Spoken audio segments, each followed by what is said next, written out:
Tudo bem? Tudo bem. Tudo Desculpa, não sei bem. o que está acontecendo. Não estava aparecendo de jeito nenhum a solicitação lá na minha página.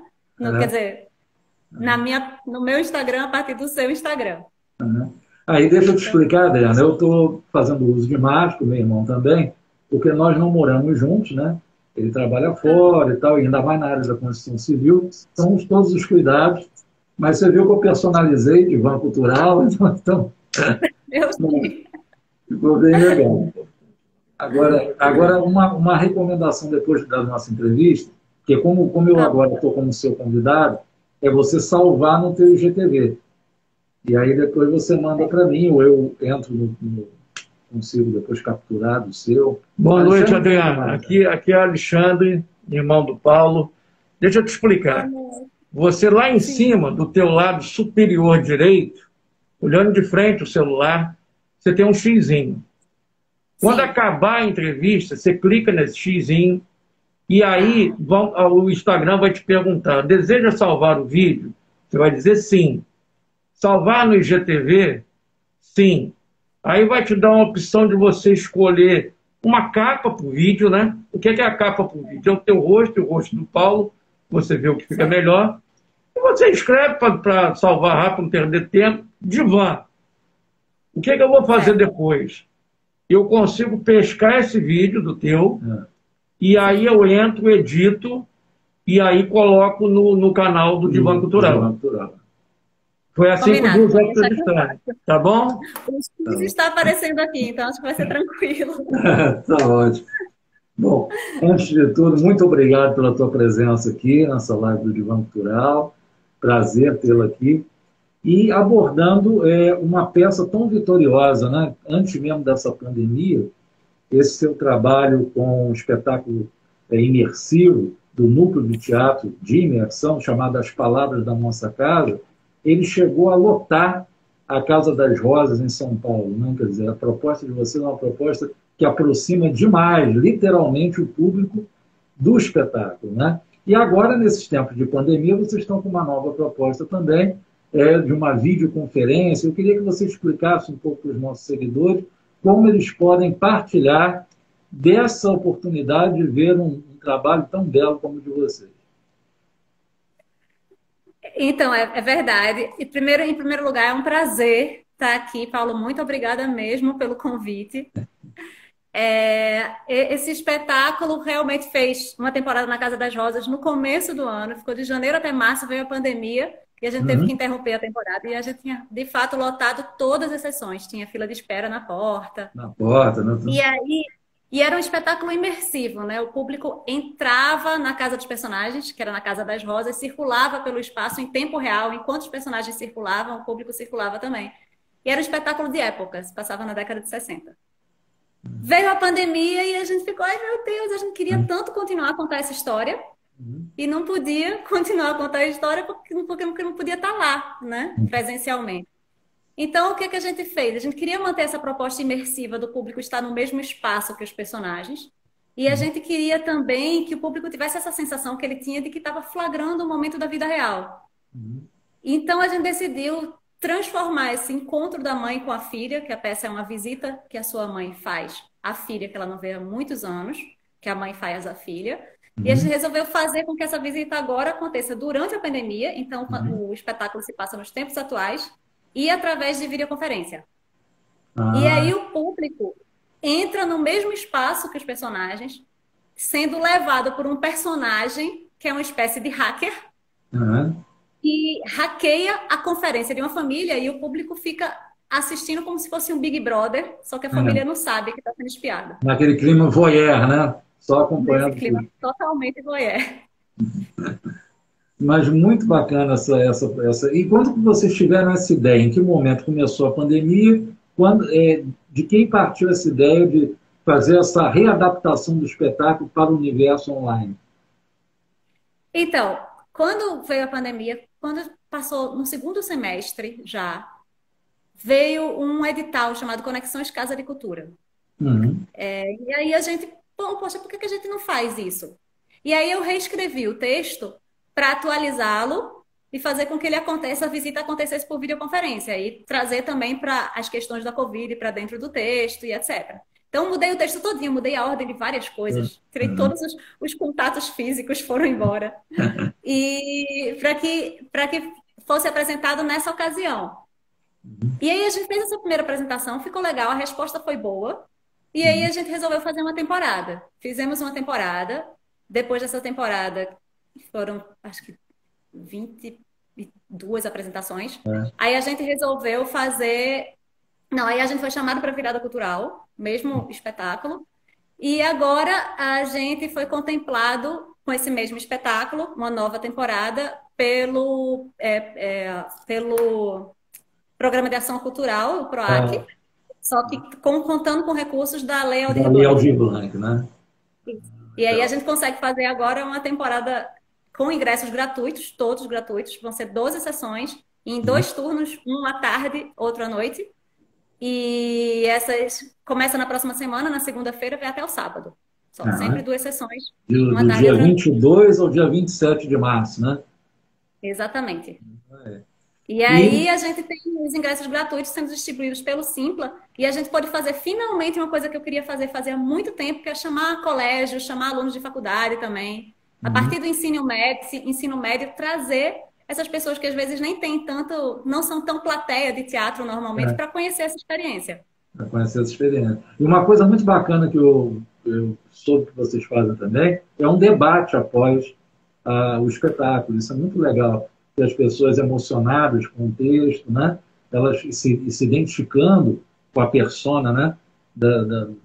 Daqueles personagens, eles querem trocar ideias com os artistas ficam ali disponíveis. Como é que tem sido, anteriormente, você já fez essa experiência, esse debate virtual com o público? Cortou um pouquinho o final. Oi. E como é que tem sido essa experiência desse debate virtual com o público depois da apresentação? Olha, para a gente do elenco é o nosso momento preferido, porque é quando a gente tem o contato com o espectador, porque a gente fica agora, em vez de a gente estar cercado por eles, a gente está com eles na mesma sala, mas a gente não os vê, né? Até terminar o espetáculo. Então, quando a gente tem a resposta deles, geralmente no começo com ainda uma voz meio embargada.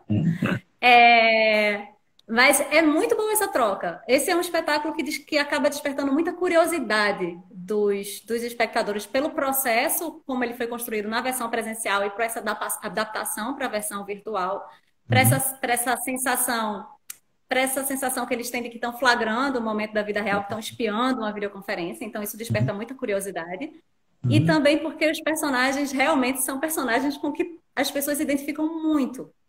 Então, tem quem se identifique com as questões da filha, com todas as pressões que ela sofreu quando era adolescente, sob a educação da mãe. E, ao mesmo tempo, tem as pressões que a mãe sofreu na vida para ter que conciliar a carreira dela, ela é uma cantora famosa, com a família. Então, não tem como você não se identificar com uma dessas vertentes, sabe? E isso talvez que leve esse diálogo tão bom com o público, porque são questões, de certa forma, arquetípicas, né?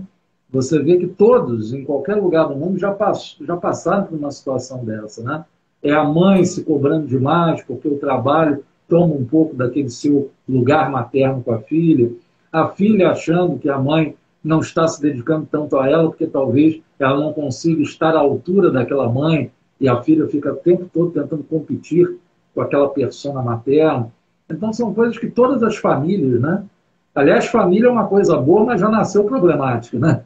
Então, você já tem muitas questões a serem desenvolvidas ali. E o mais bacana que eu vi do projeto de vocês é vocês terem buscado um autor, né, um escritor, que sabe debater esses temas como ninguém, que é o Ingmar Bergman, né? Por isso que quando você diz, eu tive que reescrever várias passagens do texto, você tinha outras referências de obra dele muito boas. Por exemplo, quando a gente vê essa apresentação do Palavras da Nossa Casa, lembra logo de Sonata de Outono. Mas você também pode ir até Gritos e Sussurros, você também pode tirar alguma coisa dali. Então, as peças do Bergman, elas meio que se completam, na verdade? Sim. Não, a gente tem a base para a relação da mãe e da filha, a gente tem realmente Sonata de Outono. Mas a filha tem uma relação com o filho dela, que já morreu. E Sim. para essa relação a gente se baseou em outros filmes de Bergman, através de um espelho, gritos e sussurros. Morango E aí Silvestre, tem momentos que a gente faz referências a Morango Silvestres, a Face. Então Passa a é Face, uma né? mistura de vários textos com outras referências que são criação nossa também. É. E ficou muito legal porque o Bergman é um cara que, apesar de ter se assim, ter tido mais notoriedade pelo cinema, ele sempre foi um homem de mídia, né? Ele trabalhou no rádio, ele trabalhou na televisão, ele era do teatro também, então ele navegava por todas essas formas de comunicação, né? Então a pergunta que eu faço para você é a seguinte: eu quando estava vendo algumas fotos e alguns vídeos das apresentações antes da pandemia, o pessoal dentro daquela casa, porque não era simplesmente uma casa cenográfica, vocês estavam numa casa. Então as pessoas percorriam aquele espaço com vocês, né? Havia toda uma experiência de vestuário, cenografia, né? E uma postura mais próxima. Como é que foi para vocês, como atores, dosar a interpretação para o online? Deve ter sido uma dificuldade inicial, né? Olha, no online, a principal questão é o olhar, O eu acho. olhar, né? Porque quando a gente está no espaço físico real, a gente olha um para o outro, Uhum. né? Normalmente, como, Sim, sim. como na vida, né? É, Só é. que aqui no online, se pela maneira como as câmeras ficam posicionadas na tela, o que eu vejo não é necessariamente o que o espectador vê. Então, Ah, para mim, o personagem Vitor pode estar à esquerda em cima e o personagem Charlotte pode estar à direita em cima. Mas se eu hum, olhar para o canto esquerdo da tela para olhar para Vitor, pode ser que para o público eu esteja olhando para Charlotte. entendi. Então, fica um negócio muito louco. De É, modo que a gente estabeleceu é. que o nosso olhar para o outro personagem é sempre olhar para a câmera, né? Porque eu É, olho para a câmera e tenho a impressão que você está olhando para você. Não é real. A é, gente aqui está conversando e eu estou olhando para o seu rosto e meu rosto, se eu sim. olhar, fica mais É, baixo, é, né? é. Só que a gente precisou fazer isso mesmo para poder dar o público ter a sensação de que os personagens estão se olhando.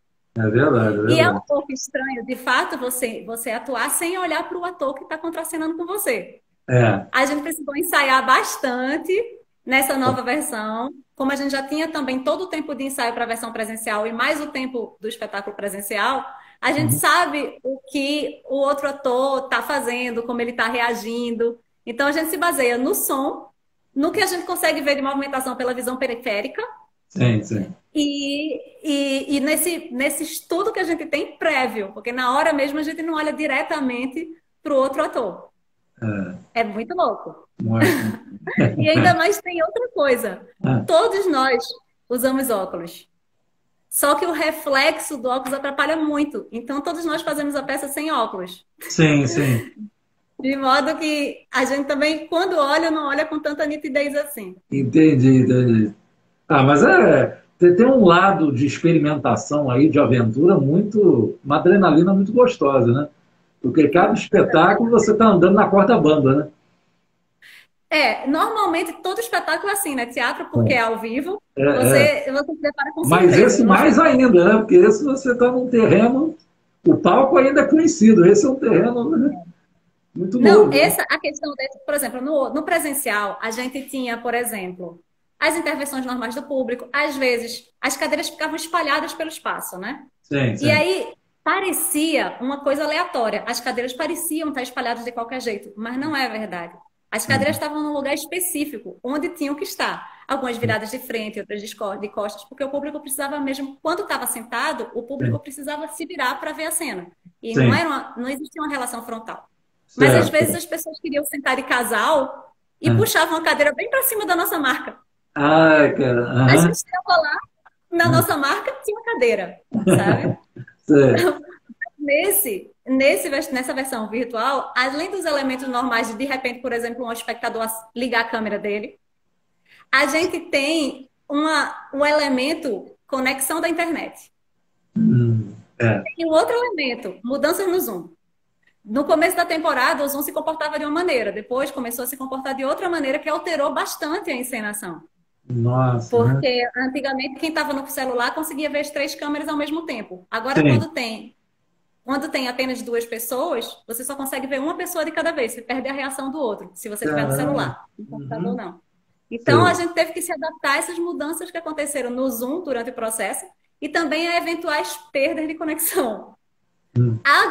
A vantagem é que, como o nosso espetáculo é realmente a trama do espetáculo se passa de fato numa videoconferência, É, então se cai a conexão, é, é. Está faz dentro do parte do controle. processo e a gente improvisa com isso. E aquele que está espionando, ele está ali como espião mesmo. Ele perdeu alguma coisa, daqui a pouco, deixa eu ver se eu consigo recuperar essa história, né? E aí vocês Sim. estão. É quase que um exercício, digamos assim, sherlockiano, né?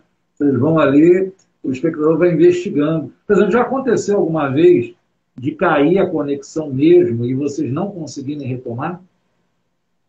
Não, sempre caiu a conexão, quer dizer, sempre caiu a conexão, não. Algumas vezes a conexão caiu, especialmente quando eu entro no quarto do fantasma, o quarto Aham. do filho morto de Eva, a conexão às vezes cai mesmo, Aham. mas ela volta sozinha.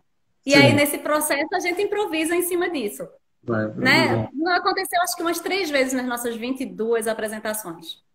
De cair a conexão, mas aí dá alguns segundos e a conexão volta. E nisso, Charlotte fica sozinha, mas faz parte do processo, ela improvisa em cima disso. E muitas vezes o público pensa que é intencional, porque acaba fazendo parte mesmo do espetáculo e faz sentido, fica natural. Porque isso normalmente está acontecendo com todo mundo, né? Quando você entra numa videoconferência, você É, entra na videoconferência, está lá conversando, de repente cai a conexão, ou fica lento, fica robótica, é, né? Depois volta. E aí, como você faria na vida, na peça você improvisa sobre esse tema. Agora, uma pergunta. Como estava lendo sobre a tua biografia, você dirigiu aquele sensacionalista, que era um programa no Multishow, no canal Multishow, que primava pelo humor, o humor inteligente, né? Que primava muito pela coisa da ironia, né? Mas é um humor, né? E a Sim. peça do Bergman, apesar de, eu acredito que tem um momento de humor também, mas o Bergman tem uma densidade psicológica, né? Muito maior. As pessoas, tanto que você diz que tem pessoas que saem muito emocionadas depois da peça. Eu pergunto a você, o que te cativa mais como atriz? Levar peças com essa densidade do Bergman ou através do humor? Qual o caminho que você acha que atinge mais rapidamente o espectador? Olha, sobre atingir o espectador, eu não sei. Não sou capaz de dizer. Eu acho que o espectador pode ser atingido pelos dois caminhos. Vai Sim, depender do sim. espectador e da história. Mas eu acho que eu tendo a preferir histórias que me comovem. E, na verdade, no processo de escolha de textos com que a gente trabalha no Núcleo Teatro de Imersão, Uhum. esse é um critério para Uhum. escolher qual o texto. Por exemplo, Silvânia foi a primeira peça que a gente montou, que a Aham. gente chamou de Tio Ivan, que se Ivan, né? passava no Brasil, não passava mais na Rússia. Aham. E, e E que você esse é dirigia o também, texto que eu né? li. Você também fazia, Hã? assinava, e você assinava a direção também desse espetáculo. Também, sim. E aí, esse foi um texto que eu li não, sei lá, décadas atrás.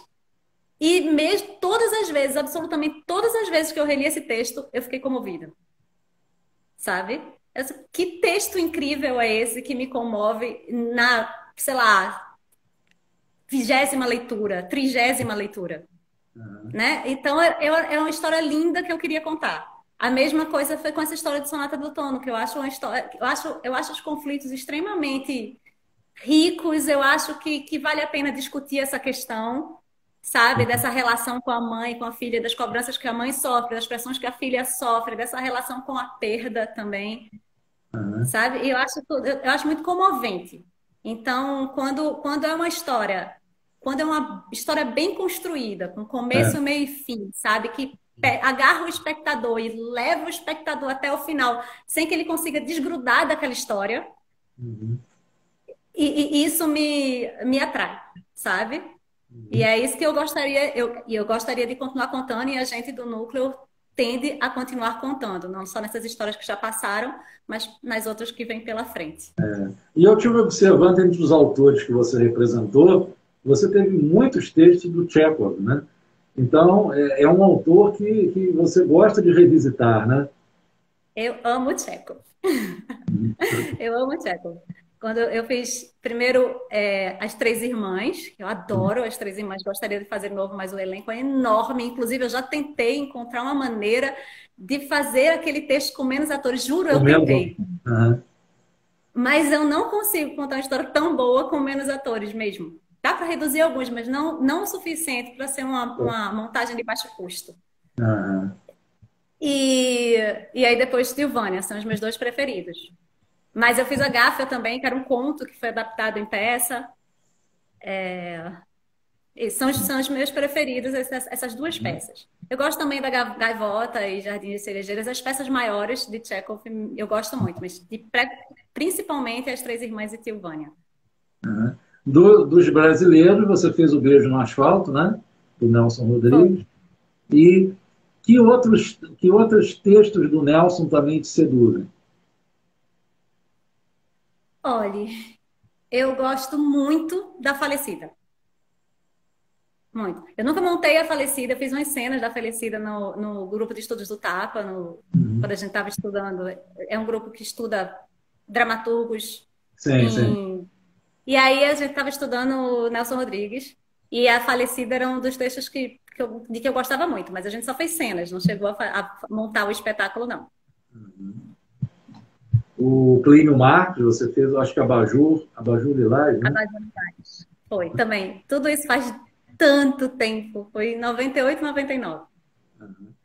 E isso foi te dando toda uma base, né, de escolha para outros textos cada vez mais densos e psicológicos, né? Então você vê Plínio Marcos, Nelson Rodrigues, são autores que mergulham nos conflitos existenciais humanos, buscando a essência, né, do que é ser humano, né? Sim, não, são textos muito bem construídos também, sabe? São histórias bem construídas. E isso foi uma coisa que me cativou desde sempre, a vida inteira, porque eu gostava muito de ler, desde pequena, desde que mamãe me contava histórias, depois quando eu aprendi a ler, eu passava os recreios lendo no colégio. Então, em vez de brincar, eu ficava lendo. E eu sempre gostei de boas histórias. Eu sempre gostei de contar as histórias também. Teatro é uma maneira de você contar a história com a pessoa querendo ouvir. Na infância, foi até bom você tocar nesse ponto, porque muito do que a gente é na vida adulta já é definido lá naqueles primeiros anos da infância. Você era uma criança introspectiva, digamos assim, voltada mais para a leitura, e você tinha dificuldade, digamos assim, de no grupo as pessoas participarem. Subiu a tua imagem. Ok. Você se isolava um pouquinho do grupo, ou tinha a hora de ler e tinha a hora de brincar com as outras crianças? Como é que era? Eu não era uma criança popular, nunca fui. Mas eu tinha um pequeno grupo seleto de amigos queridos, mais meninos. Sabe? Sim. Um grupo de amigas queridas e duas das quais eu arrastei para o teatro também. Então, sabe, jamais, nunca na minha vida realmente fui uma pessoa popular. Mas era uma pessoa muito estudiosa. Sim. Eu sempre tirava notas maravilhosas, era a primeira de turma, essas coisas. Eu lembro que tem um colégio que eu fiz em segundo grau, fazia uma homenagem aos alunos que tiravam as melhores notas. E aí, quando eles foram me dar o meu certificado de melhores notas, eles disseram, ela faz parte do grupo de teatro. Era como se fossem coisas incompatíveis que era importante frisar. Olha, mesmo tirando boas notas, ela ainda é capaz de participar de atividades como o grupo de teatro. Quer dizer, eles viam o teatro como uma coisa assim, mais rebelde, né? Que não teria compromisso com... Quando, na verdade, é justamente o contrário, né? A rebeldia precisa de uma base. Se estuda tanto, né? E talvez por isso a rebeldia seja tão forte, né? Justamente por isso. Pois é, teatro é uma dedicação, um trabalho duro e tanto estudo Que é realmente muito preconceito você estabelecer que seriam coisas opostas, você ser estudiosa e dedicada e É, você fazer teatro. é. E você falou da sua mãe, pô, estimulou muito essa leitura. Eu me lembro que, na minha época, uma das entrevistas que eu fiz no Divã Cultural foi com o grande Maurício de Souza, né? E ele gostava sempre de dizer assim, muitas pessoas aprenderam a ler, muitas crianças aprenderam a ler e escrever lendo os meus quadrinhos da Turma da Mônica, né? Aí pergunta a você, era literatura assim, só grandes clássicos da literatura, ou você também era uma leitura de quadrinhos, de Mônica, Cebolinha? Como é Não, eu não era leitora de quadrinhos, nunca fui leitora de quadrinhos. Mas falando no que Maurício de Souza falou, meu pai aprendeu a ler com quadrinhos. um Quando quadrinho? minha avó olhou, ele estava lendo. Ele Viu? aprendeu a ler sozinho com quadrinhos, sem que ninguém ensinasse. Porque de tanto lerem para ele, acho que ele via as imagens junto e ia acompanhando, e aprendeu a ler sozinho. Se empenhava porque Mas não, gostava do personagem, né? Ia querendo. e eu sempre li muito, mas eu sempre preferi romances, histórias Romance. completas, assim. Eu nunca fiz muita questão de ilustrações, na verdade, no texto. Eu gostava fundamentalmente das histórias.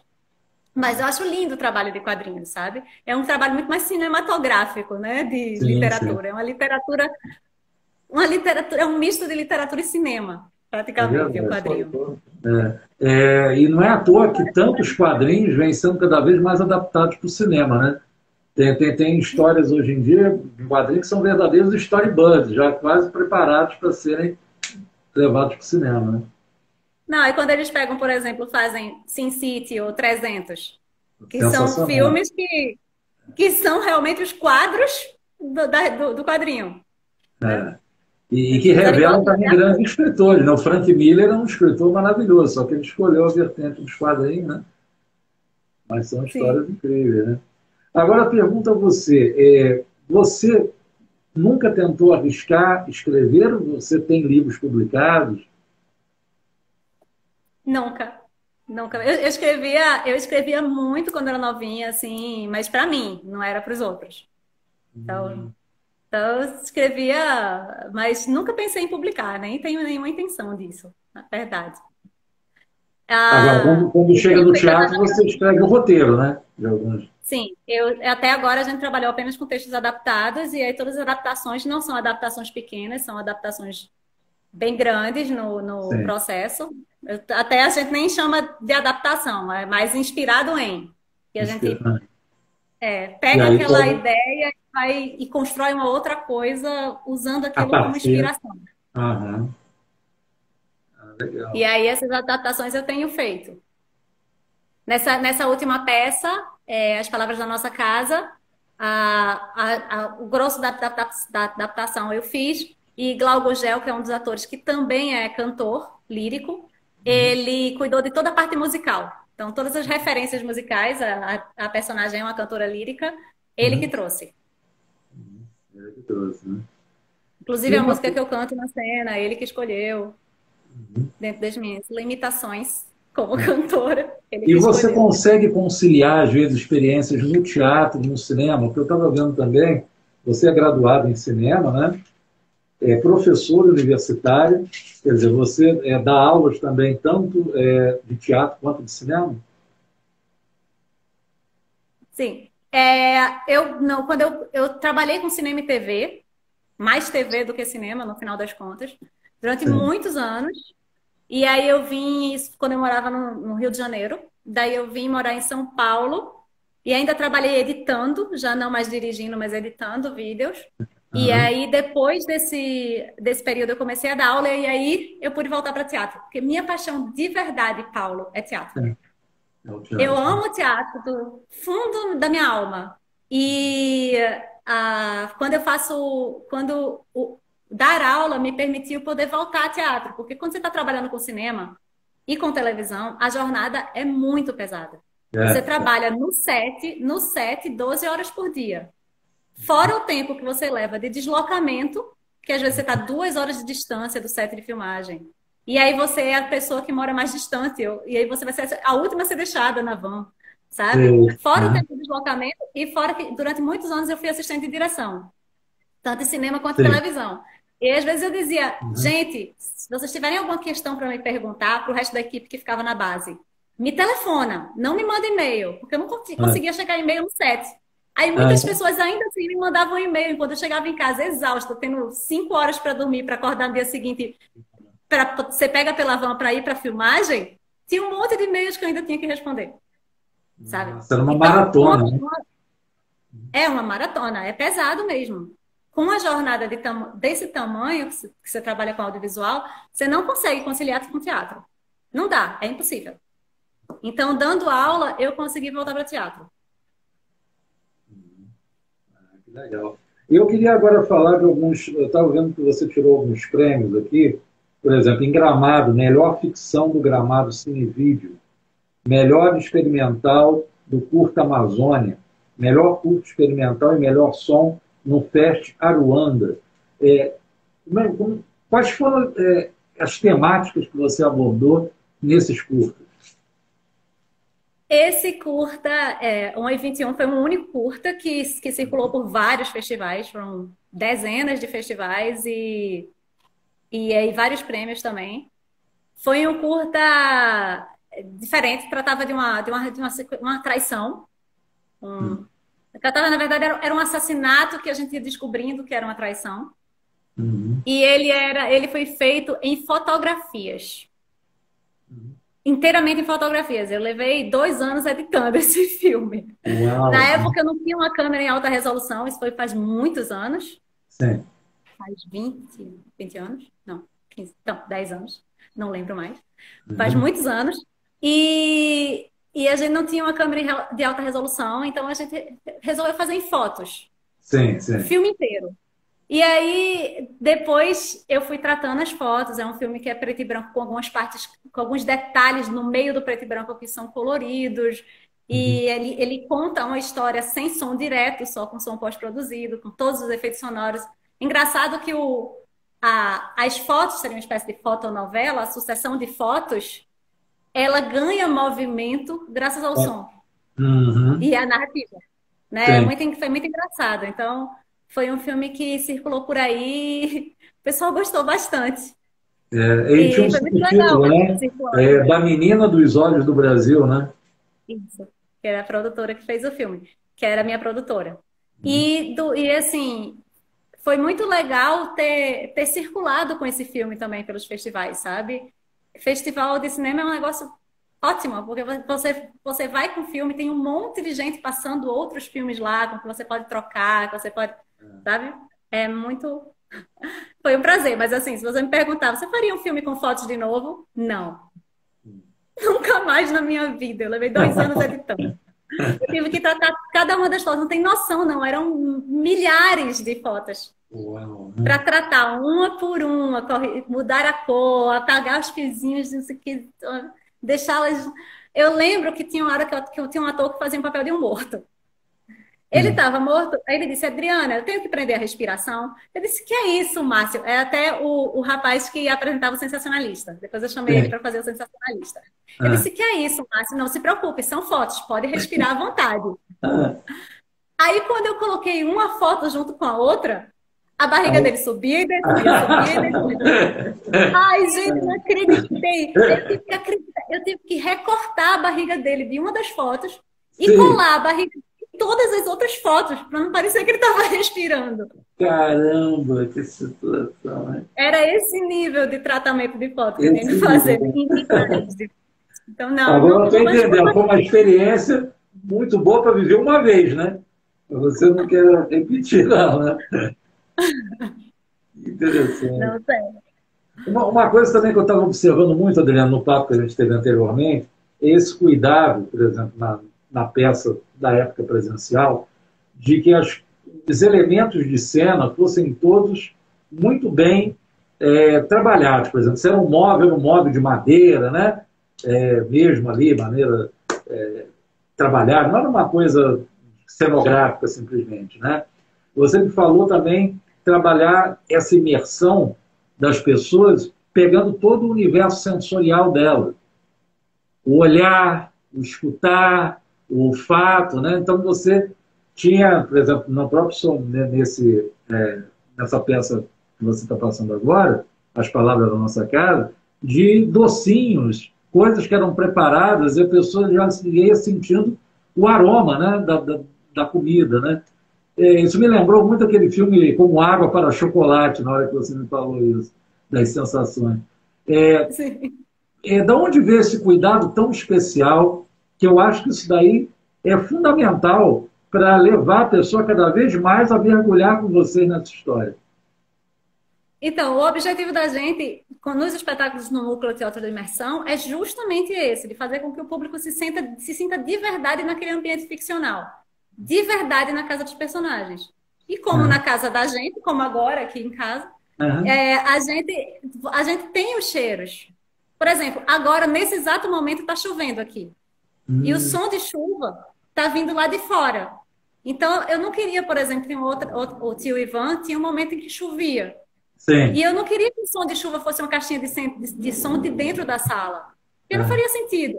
Então, eu coloquei uma caixinha de som do lado de fora da sala fazendo som de chuva, vindo pela janela. Sim. Como aconteceria se você realmente estivesse na casa dessas pessoas. E a mesma coisa, por exemplo, quando nas Palavras da Nossa Casa tocava um telefone em cena. O toque do telefone, que era um telefone da década de 40, aquele pretão bem pesado, o toque do telefone não vinha de uma caixinha de som em um lugar aleatório. O toque do telefone vinha de uma caixinha de som que estava dentro da gaveta, exatamente embaixo de onde estava o telefone. Então, quando ele tocava, todo o público virava para onde estava o telefone. Porque era de lá que estava vindo o som, sabe? E aí também a questão dos cheiros. No Tio Ivan, a gente tinha um personagem que sempre bebia, sempre tomava pinga, o médico. E aí a gente tinha, tudo bem, ele não tomava pinga de verdade, ele tomava água. Mas a gente embebia o paninho que vinha junto com a garrafa de pinga, de muita pinga. Então, quando esse passava o paninho com essa garrafa, subia aquele cheiro de pinga. Ele mesmo passava pinga na roupa. O público devia pensar assim, esse cara bebe bem, né? Ele aguenta bem a peça inteira. Tinha um personagem que entrava, por exemplo, descascando uma tangerina. Na cena que era um café da manhã, ele já entrava em cena descascando uma tangerina e comendo. E passava por todos os espectadores comendo aquela tangerina. Porque não tem separação de palco e plateia. E os atores circulam entre os espectadores, sabe? O espectador nunca sabe por onde um ator vai passar. E aí ele fazia esse trajeto comendo tangerina. E nas Palavras da Nossa Casa, a gente tem o cheiro do café também. E Eva prepara uns biscoitos. Acaba de tirar os biscoitos do forno na peça presencial. E a gente descobriu que um extrato de baunilha, você coloca algumas gotinhas, nem é essência de baunilha, é extrato da fava mesmo. A gente colocava umas gotinhas nos biscoitos e aquecia o biscoito logo antes de entrar em cena. E aí, quando a gente passava com a bandeja de biscoitos, subia aquele cheiro de biscoitos para o público, sabe? Cheiro bom de baunilha. Então, a gente trabalhou vários aromas dos perfumes dos personagens que tinham a ver com a personalidade deles, não eram perfumes aleatórios, sabe? Então, a gente trabalhou vários cheiros de alimentos e perfumes e esse som ambiente. Quando, não só a chuva, por exemplo, em Tilvânia tem uma hora que tá de noite, mas não está chovendo, e é uma casa de fazenda, então tem sonzinho de grilo, sonzinho de sapo, sabe? Lá fora. E quando tá de dia, tem som de passarinho, sabe? E sempre o som vindo de através da janela. A caixa de som fica fora da janela e o som vem de fora. Não é uma caixa de som dentro da sala. Justamente para tudo a gente trabalha para dar essa sensação. Inclusive nos objetos de cena, nos móveis, sabe? Tudo, a gente fez uma pesquisa grande, não só dos figurinos, os modelos, mas também o tipo de tecido que se podia usar na época. Sim. Sabe? Não, e os materiais dos objetos de cena. Na época do Tilvânia, que se passava em 1900, não tinha plástico ainda. Sabe? Popularmente usado. Então, a gente não tinha nada de plástico. Quando era metal. Quando era madeira. A gente não tinha nada de fingindo que era. Tudo era. Tá? Se o espectador pegasse, ele sentiria o peso. Ou a temperatura. Ele ouvia o barulho, a louça não era plástico também, na louça mesmo. Quando a gente apoiava um copo na mesa, fazia o barulho de um copo de vidro e não de plástico. Então dá um trabalho danado, porque de vez em quando quebrava um. Dá essa sensação mesmo. Teve uma época que numa apresentação de Tilvânia, um dos espectadores chegou e disse: Nossa, eu estou me sentindo na casa do meu avô, na casa de fazenda do meu avô, sabe? Disse, porque era exatamente isso, ele tinha um baú desses. Ele se sentiu acolhido porque aquilo tudo era tão real e com todo o desgaste do uso. Porque tem uma coisa muito esquisita quando você monta um cenário e só coloca tudo novo, sabe? Não digo novo em termos de novo atual, mas de época, só que novinho, novinho, como se os personagens não tivessem usado. Isso é muito esquisito. Os personagens estão usando aqueles objetos de cena, eles têm que estar sujos.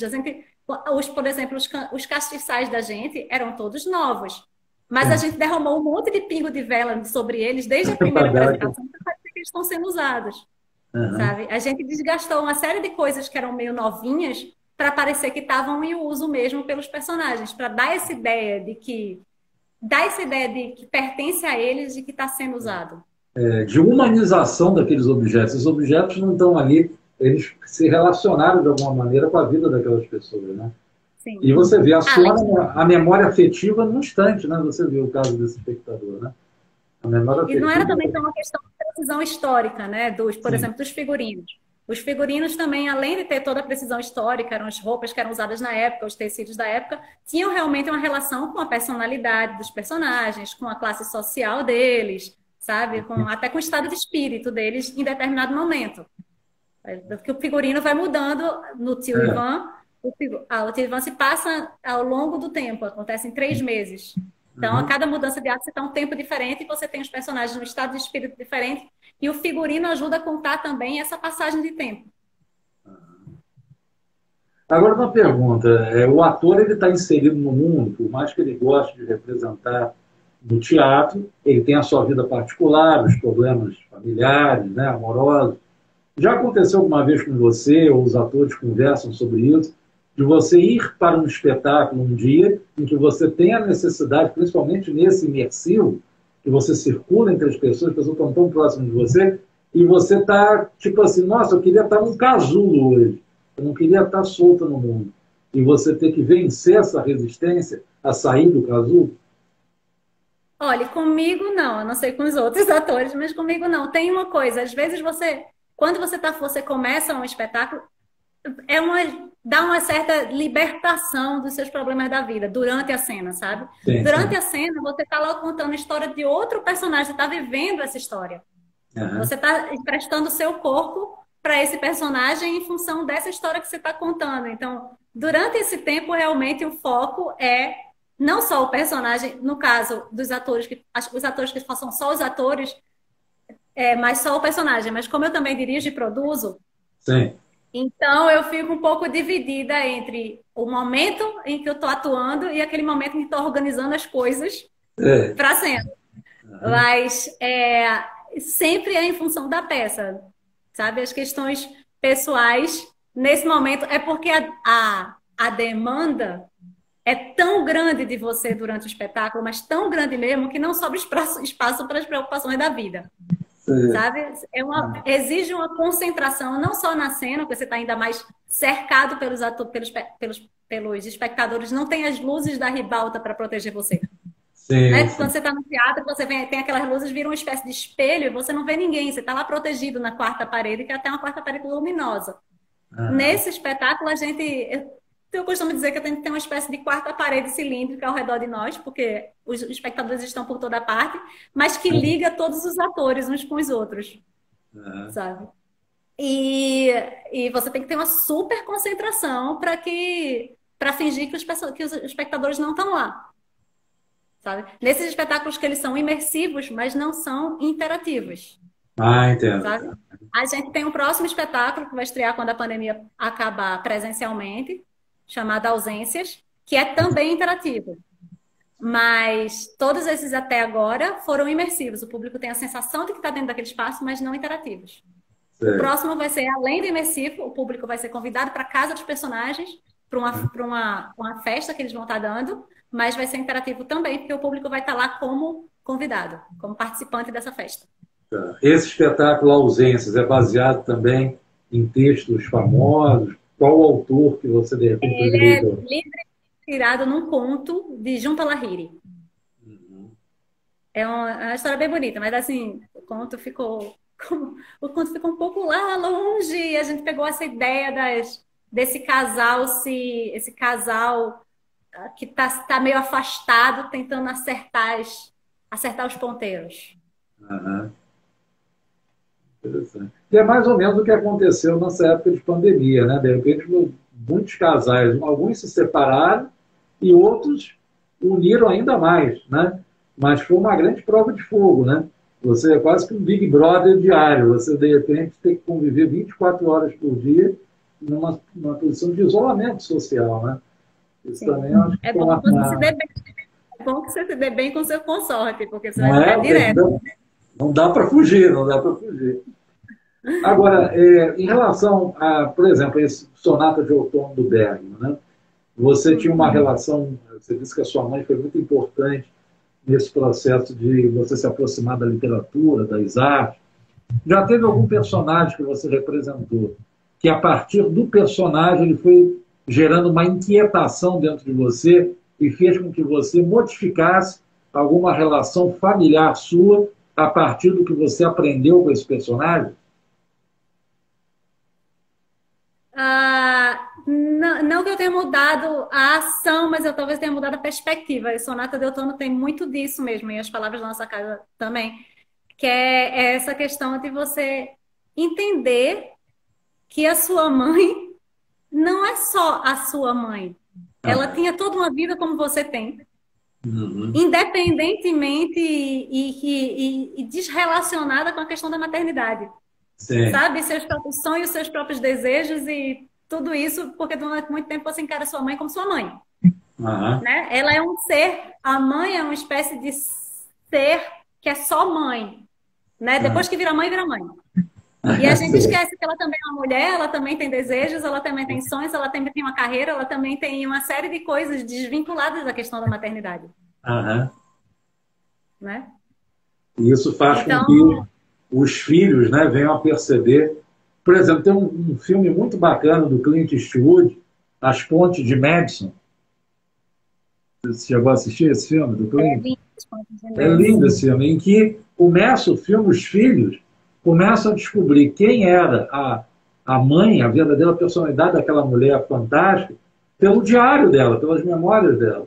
E aí eles vão descobrir o quanto ela renunciou à sua própria felicidade por aquela família, né? Eles ficam até um pouco culpados. Por que, que a minha mãe deixou um amor escapar da vida dela para manter aquela segurança familiar? Quer dizer, é uma história muito bonita, né? Dos filhos descobrindo a mulher que existia por trás daquela mãe. e não é nada incomum. Né? Uma história linda, nada em comum, porque quantas mães se sacrificaram, talvez não só, não amor por Clint Eastwood, mas talvez a carreira, sabe? Ou sonhos, ou a vontade de viajar para outro lugar e não morar mais naquela cidade, ou qualquer outra coisa, sabe? Que é uma coisa que, com o lado masculino, o pai não é obrigado a se desviar. Pelo contrário, é o trabalho, é o mantenedor. Né? Isso na nossa cultura foi sempre sendo passado por séculos e séculos. Né? O pai ele cuidava da família, mas era o aventureiro que ia ao mundo. Né? E foi como você bem disse, a partir do momento que se torna mãe, aqueles sonhos, aquelas coisas, muitas se obrigavam a abandonar para viver a vida do marido e dos filhos. Exatamente. Muitas mesmo. Quase todas. E aí você vê, esse espetáculo discute bastante essas questões, porque a personagem da mãe é um pouco massacrada por essas questões no começo, sabe? E a gente vai descobrindo que as coisas não são bem assim ao longo do processo. E se havia algum egoísmo, não era só por parte da figura. Os filhos também eram bem egoístas. Os filhos são também muito, muito egocêntricos, né? Muito de querer tudo que gira em torno deles. Né? E muitas vezes se vitimizam, né? É a maneira que eles têm da chantagem emocional para que a mãe fique mais presa a ele. Né? E também todo mundo, de certa forma, vê as coisas da sua própria perspectiva, né? Então, cada um enxerga através das suas dores também. Então, para os filhos, eles realmente se sentem abandonados. Eles, de fato, queriam mais a presença da mãe e eles não estão tendo, sabe? Então, a gente tem o conhecimento daquela dor nossa, sabe? A gente acho que a gente enxerga o nosso mundo não só sob nossa perspectiva, mas sob nossas dores. Uhum. E não se coloca no lugar da dor do outro, né? Pois é. É difícil mesmo se colocar no lugar da dor do outro. Principalmente quando a dor do outro vem para sacrificar uma dor sua, sabe? Eu não posso amenizar a minha dor, porque isso aumentará a dor do outro. Perfeito, né? Perfeito. Agora, Adriana, existe algum personagem que você ainda não interpretou e que você tenha, por exemplo, eu estava vendo entre os personagens, você já fez Lady Macbeth, uma performance, né, de Shakespeare, né? Também. Eu queria que você falasse um pouquinho de Shakespeare, como é que você viu o Shakespeare, e que tipo de personagem você gostaria ainda de interpretar, seja no drama, seja na comédia, que você não quer deixar de atuar sem passar por esse personagem. Olha, eu lembro que, primeiro, eu amo Emma, de Traição, de Harold Pinter. Essa é uma peça que eu ainda quero fazer, só precisa realmente ser uma peça patrocinada, porque os direitos autorais são muito caros. Essa peça eu não quero fazer livremente adaptada e pegar só a ideia geral. Não, essa peça eu quero fazer ipsilíteris, assim, eu amo esse texto. E, então, ela... E Longa Jornada, Noite Adentro, de O'Neill, tem uma personagem maravilhosa. Eu li e eu disse, meu Deus, quando eu tiver mais velha, faltam uns anos ainda, eu quero fazer essa personagem. Quando eu estiver na idade dessa personagem, eu quero fazer essa personagem de todo jeito. A outra personagem que eu queria muito fazer, eu fiz, que é Sônia de Tilvânia. Realmente, eu amo Sônia de Tilvânia. E era uma das personagens que eu queria fazer, eu fiz. As outras estão na lista. Estão na lista, né? Engraçado, você agora tocou num ponto que me gerou uma outra pergunta. Por exemplo, a gente sabe que com os recursos de maquiagem, um ator pode fazer, um ator muito jovem, fazer um personagem muito mais velho, né?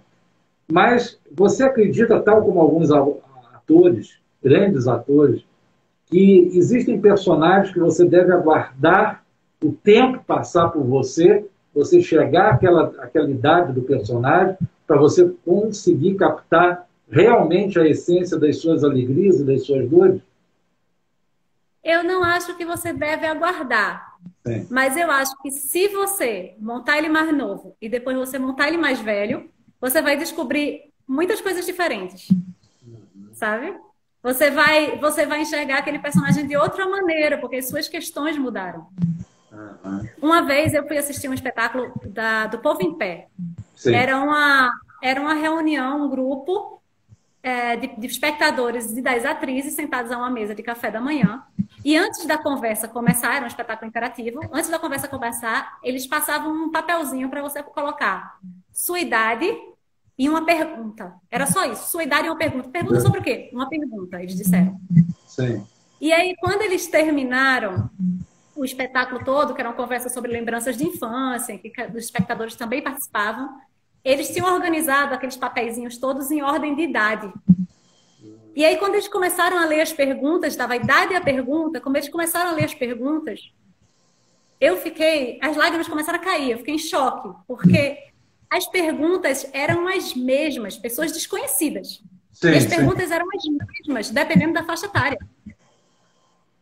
Então, a galera sei lá, da casa dos 18, 20 anos, estava perguntando, será que ela gosta de mim? O pessoal de 30 estava perguntando, será que o Brasil tem jeito? Será que vale a pena ir embora do país? E o pessoal na casa dos seus 60 estava dizendo, quanto tempo falta? Quanto tempo me resta? Que eu ainda posso fazer? Sabe? E assim, foi muito impressionante, porque a perspectiva sobre a vida, essa pergunta que você faz sobre a vida, a gente podia perguntar qualquer coisa. era tão parecido dependendo da faixa etária. Então, sim, se você fizer um personagem, o mesmo personagem daqui a um tempo, você vai fazer um outro personagem. Você vai olhar esse personagem de uma outra maneira, completamente diferente. Agora, por exemplo, sobre as idades, né? A gente tem, ao longo da história, exemplo de várias crianças que começaram a atuar muito cedo. Algumas conseguiram trilhar o caminho, por exemplo, no Brasil a gente tem a Isabela Garcia, que fez a primeira novela na Globo, ela devia ter 5 anos de idade. E aí depois foi hoje, a Isabela Garcia até hoje está nas telenovelas. Agora, outras como a Shirley Temple, que foi um fenômeno do cinema, né? Depois, quando ela entrou na adolescência, juventude, ninguém mais chamou ela para filmes e ela acabou mergulhando num certo esquecimento. Veio se revelar em outras coisas na vida, mas nunca mais apareceu no cinema. É comum, às vezes, a criança ter problemas ao longo do seu desenvolvimento por ela ser colocada muito precocemente na arte dramática e as pessoas não incentivarem a sua continuidade? Eu não faço ideia. A gente vê algumas pessoas dando problema e outras não, né? A gente vê umas pessoas entrando no mundo das drogas e vivendo a vida desregrada e morrendo super jovem por conta disso. Mas eu realmente não sei. Eu, se pudesse voltar no tempo, teria começado o teatro criança. Mas aí eu lembro que eu perguntei para minha mãe, eu disse, mãe, por que você não me colocou no teatro quando eu era criança? Ela disse que não existia. Então, existe uma possibilidade de eu ter manifestado esse interesse quando eu era criança e não lembro. Sim. E ela ter procurado e realmente não existir lá em Recife, onde eu morava. Uhum. Mas, enfim, as coisas, no final das contas, acontecem quando devem acontecer. Acontecer, de acordo com o ritmo, né, de cada um. Poxa, estou vendo aqui, eu digo que toda live é um pouco inspirada naquele filme Missão Impossível. Daqui a pouco começa a aparecer essa mensagem se autodestruirá em 5 segundos. Parece que o Tom Cruise vai aparecer na tela a qualquer momento dizendo isso. Então, eu queria... Diga, por favor. Porque eu nunca fiz uma live no meu próprio perfil, eu só participei da live dos outros. Então, se eu tiver que interromper em algum momento... essa é a primeira que você está fazendo comigo? Sim. Que legal, que honra. E, olha só, eu queria encerrar essa conversa tão agradável que eu tive com você, você convidando o nosso público aqui, né, a assistir esse espetáculo, dando os dias, como ele pode ter a oportunidade de ver essa grande apresentação de você. Tá bom, minha gente. Então, a gente está em cartaz com As Palavras da Nossa Casa, que é um espetáculo imersivo e online. Os ingressos estão sendo vendidos pelo Simpla. Vendidos não, são todos gratuitos. Eles estão sendo distribuídos pelo Simpla no site simpla.com.br, Simpla com Y, / Núcleo Teatro de Imersão. A gente vai fazer a temporada apenas na próxima semana, da segunda-feira, que é dia 22, até o sábado, dia 27, sempre em 2 sessões, uma à tarde, outra à noite, no comecinho da noite. Então, nos dias úteis, às 2h30 da tarde e às 7h30 da noite, no sábado, às 4 da tarde e às 8 da noite. E aí acaba, mas todos os ingressos são gratuitos. 90% dos lugares estão sendo reservados para alunos de ensino médio e universidade. Se vocês souberem alguém, se vocês tiverem alguma turma para indicar, para levar, é só entrar em contato com a gente. Pode mandar uma mensagem pelo próprio site do Simpla.